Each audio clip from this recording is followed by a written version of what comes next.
दैनिक जागरण का संपादकीय डिक्टेशन। गति 100 शब्द प्रति मिनट। स्टार्ट होगा 5 सेकेंड बाद।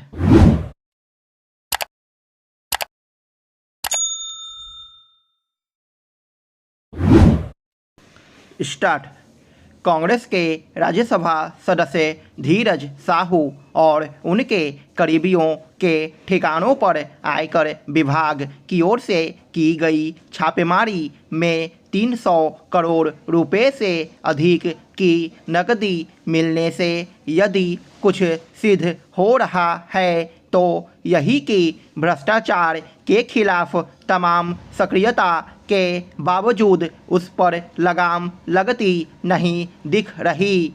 चूँकि धीरज साहू और उनके करीबियों के यहाँ से बरामद नोटों के अंबार की गिनती जारी है, इसलिए अभी यह कहना कठिन है कि अंततः कुल धनराशि कहाँ तक पहुँचेगी।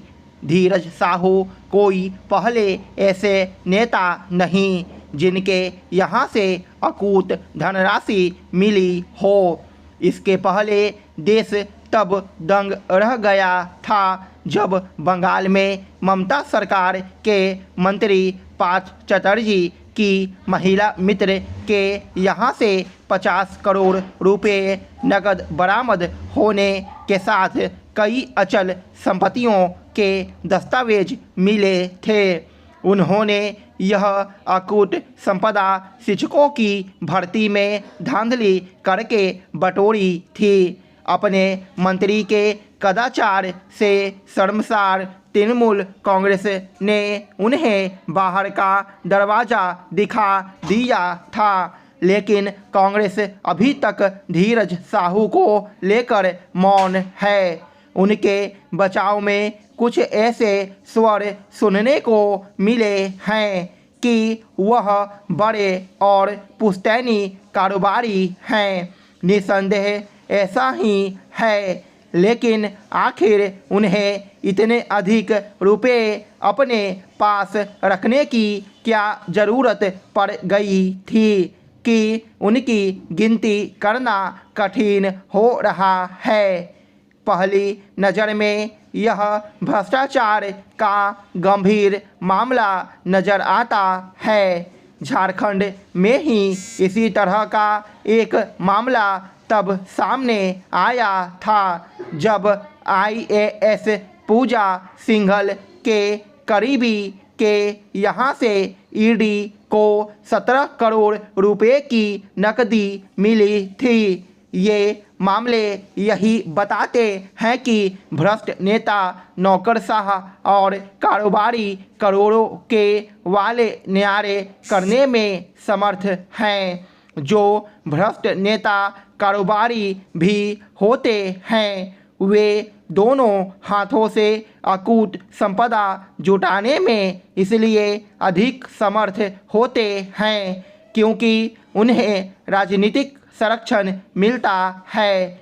धीरज साहू 2 बार लोकसभा का चुनाव लड़े, लेकिन दोनों बार हार गए। इसके बाद भी वह कांग्रेस नेतृत्व की कृपा से राज्यसभा पहुंचते रहे।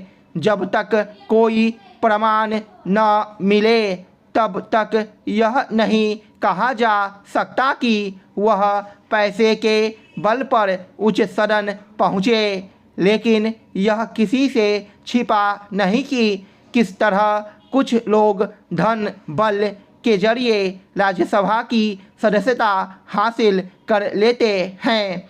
काली कमाई करने वाले किस प्रकार भ्रष्टाचार निरोधक एजेंसियों की आंखों में धूल झोंकने में समर्थ हैं, यह इससे पता चलता है कि धीरज साहू ने 2018 में राज्यसभा सदस्य बनने के समय अपने हल्फनामे में यह बताया था कि उनके पास कुल संपत्ति 34.83 करोड़ रुपए की है। इससे संतुष्ट नहीं हुआ जा सकता कि अंततः आयकर विभाग ने उनकी पोल खोल दी क्योंकि देश में ऐसे लोगों की कमी नहीं जो भ्रष्टाचार निरोधक एजेंसियों की निगाह से बचकर खूब काली कमाई कर रहे हैं। स्पष्ट है कि इन एजेंसियों को और सजग होना होगा। सचमुच यह हैरान करने वाला मामला है। राज्य सरकार की कई एजेंसियां घूसखोरी पर लगाम लगाने के प्रयास में जुटी हुई है। मुख्यमंत्री नीतीश कुमार भ्रष्टाचार के मामले में जीरो टॉलरेंस की नीति पर चल रहे हैं। इसके बावजूद घूसखोरी द्रुत गति से हो रही है। घूसखोर जेल जा रहे हैं, वापस लौटकर संभ्रांत नागरिक की तरह जी रहे हैं। आरोप में दायर किए गए मुकदमे अपनी गति से चलते हैं। इनकी दो ही गति होती है। एक, ट्रायल के समय अधिसंख्य मामले समाप्त हो जाते हैं, क्योंकि प्रत्यक्षदर्शी के रूप में जिन्हें गवाह बनाया जाता है वे कोर्ट में जाकर मुकर जाते हैं। दो, ट्रायल इतना लंबा चलता है कि तथाकथित अभियुक्त की मौत हो जाती है या वे सेवा से स्वाभाविक रूप से अवकाश ग्रहण कर लेते हैं। लोकलाज के कारण भी कुछ लोग गलत काम करने से बचते हैं, मगर धनार्जन के मोर्चे पर देखा गया है कि लोकलाज पर लोग ध्यान नहीं देते हैं। इसका कारण भी है। आप देखेंगे कि हमारे कई जनप्रतिनिधि भ्रष्टाचार के आरोपों से घिरे रहते हैं। यह उनकी चुनावी संभावना को तब तक समाप्त नहीं करता है जब तक उन्हें भ्रष्टाचार के आरोप में 2 साल से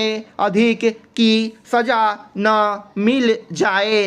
राजनेताओं ने भ्रष्टाचार को भी जाति और दल की परिधि में बांधकर रख दिया है।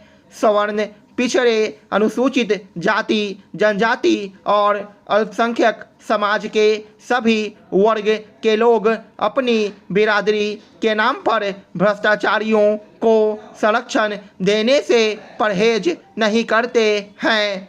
जनप्रतिनिधियों की तरह भ्रष्टाचारियों को भी अपने समाज का संरक्षण मिलता है। लोकलाज के डर का तो प्रश्न ही नहीं उठता है। भ्रष्ट राजनेता हो या अधिकारी, उनके बीच अटूट गठबंधन बनाया हुआ है। समय पर दोनों एक दूसरे की मदद करते हैं। ज़रूरत इस बात की है कि घूसखोरी पर लगाम लगाने की पहल अब जनता के स्तर पर ही हो।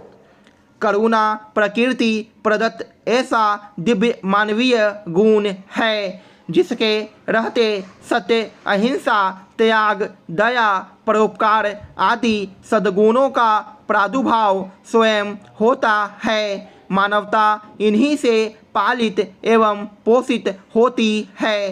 करुणा धर्म और मानवता की संरक्षिका है। इससे ही अंतःकरण में सभी के प्रति दया का भाव जागृत होता है। दया करुणा की पर्याय नहीं होती, क्योंकि दयावान व्यक्ति कभी कभी अपने को श्रेष्ठ समझने लगता है, जबकि करुणावान व्यक्ति के अंदर यह भाव नहीं आता। वह तो समदर्शी होकर सब पर निस्वार्थ करुणा की वर्षा करता है। करुणा का उदय माँ के गर्भ में ही हो जाता है। माँ इसी धारा से 9 माह तक बच्चे का पोषण करती है। अतः हर जीव का अंतःकरण करुणा से आप्लावित होता है, किंतु स्वार्थ लोभ से परिपूर्ण जगत के प्रपंच करुणा सहित अन्य सद्गुणों को समाप्त कर देते हैं, जिससे न आत्ममंगल हो पाता है न जग मंगल। इसीलिए दुख निवारणार्थ जन जन पर करुणा की अमृत धारा उड़ेरने के लिए ही भगवान बुद्ध ने महाभिनिष्क्रमण किया था। स्टॉप।